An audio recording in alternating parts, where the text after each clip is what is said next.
Florida State is the number one team in the country right now. There is no question about it. I don't care what Georgia or Michigan or Ohio State did last year. Ohio State escaped Notre Dame this year. Probably should have lost that game. I think in the second half, Notre Dame was the better team, and ultimately that just sets them as the better team for the game because the first half, both of those teams were not good. But this video is not about them. It's about the Seminoles of Florida State down in Tallahassee, Florida, deserving the number one ranking in college football. And a lot of people are going to come at me like, well, they haven't beat anybody. They beat LSU, who's not good. They beat Clemson, who's not good. Guys, I want you to think about this for a second. LSU is a top 25 team who has only lost to Florida State on a neutral site. So that's, it makes LSU look a little bit better because it wasn't a home loss.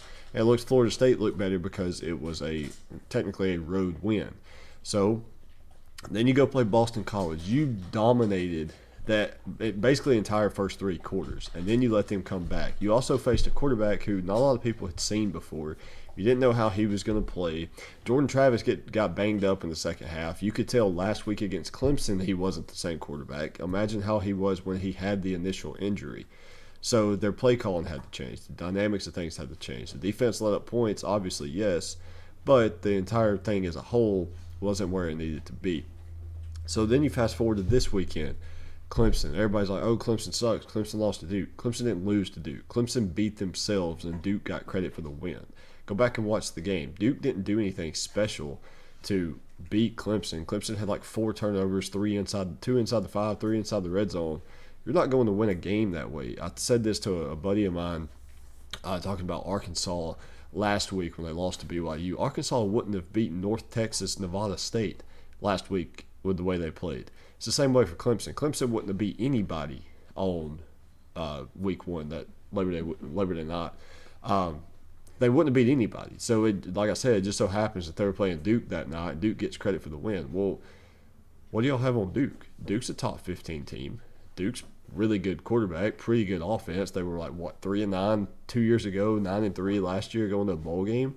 It's not the same Duke of 2022 guys, or 2021 guys. This is Mike Elko's Duke. This is a brand new Duke team. This is a Duke team that if you take away the Duke from it, you'd probably have them in the top 10 because that's just how it is. If this was, we'll say, Oregon, somebody like that was performing like Duke is, you would have them top 5. The only reason you're discrediting Duke is because of the name that's with it.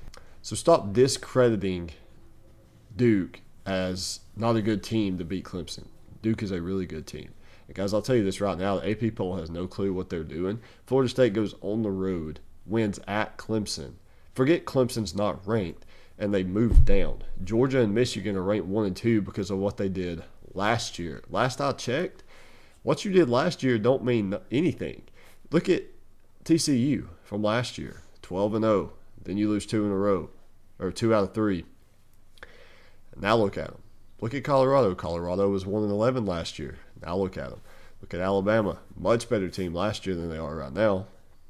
I'm just saying, if you're going to talk about what teams are doing last year, then you got to hold that standard across the board. Why is Alabama not in the top, we'll say at least top 8, top 6 right now? Their only loss is to the top 5 team, plus what they did last year. I think that's warranted of a top 6 ranking.